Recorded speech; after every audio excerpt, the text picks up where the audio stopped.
Hello, Misha. My name's Robin, and I thought that I'd show you a little bit of the inside of my brain. There's a lot of me talking, so I thought a video would be best to describe it. And I also have synesthesia, which means that every number and every letter has its own color. And especially when I make words, when I think about words, they actually end up creating a whole interesting color scheme. And it's this whole, it's like the word is printed almost on a color scheme. So I thought that I'd actually show you what some words look like to me. So you can see next to me, we've got the word flute here. So F is this dark purple right here. That's the color, that's the letter F for me. And it ends up because I was a flute player for about 9 years. And so I have a lot of love for it. And so a lot of the silver lightness of the flute actually comes into the word itself so that it lightens up this letter here into all of this vibrant, shimmery lavender blues, or lavenders and purples and things like that. So this is quite literally what I'm seeing when I think of the word flute.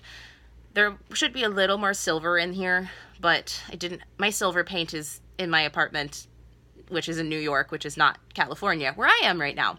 But this is approximately what the word flute looks like to me. And next, I've got your name. I've got your name upside down. Oh God. There you go. I've got your name. So names are kind of funny. The capital letters in the name always sticks out more to me. So we've got this brown here. This is M. M for Misha. It's a lovely, rich, pretty warm brown. This is closer to M. We had some of the N and M are both browns. N is a darker brown, and so the end of Collins snuck in here. So we have a lot of warm, rich browns for your first name. And then C's more of this, let's see if my phone will show it better. It's kind of a periwinkle blue. It's the closest I can get to it, with a lot of gray coming through it.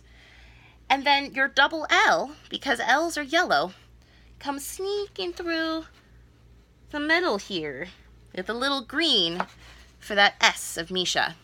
So whenever I see your name fully written out, this is pretty much what I'm seeing. So thought you'd enjoy that. Now color words are fun. So this is the word turquoise to me. Now there are no letters in my alphabet that are actually turquoise colored, but color words get their own colors. They're like the irregular verbs if my synesthesia was a language. So it ends up being this lovely turquoise blue. But now R's are really strong. R's are super strong to me. They're so red. They are the reddest red that ever read. So the word will have a little bright R right there in the middle. And so I decided to be a little more whimsical with this one and turn them into birds flying through, having a little fun here because my brain does that. But this is pretty much what I'm seeing when I look at the word turquoise. And last but not least, I have Gish. That's what it looks like to me. Although I'm not sure if it should be this way or this way, which is kind of how I feel about Gish to begin with. So I feel like the word accurately represents what it is. And again, now I know there's no R in Gish, but green, which is like G and green, are very tied together for me. And it also, I end up seeing little spots of red. So I left that little bit of red in there for you. And I got mixed up and I wrote it as an R. I didn't mean to. I get them confused sometimes. And then for the eyes are white. And so that's why we've got little splashes of white all over this painting. And we've got two different kinds of green. This is G, and it's this light green over here, and then the dark green is the S. Oh, right, H. H is also red, so that's part of where also this red comes from. But also just this word has a spot of red. I don't know why. It just does. So that's a little peek into my brain. Thanks so much for joining me, and I will talk to you later. All right. Bye, Misha.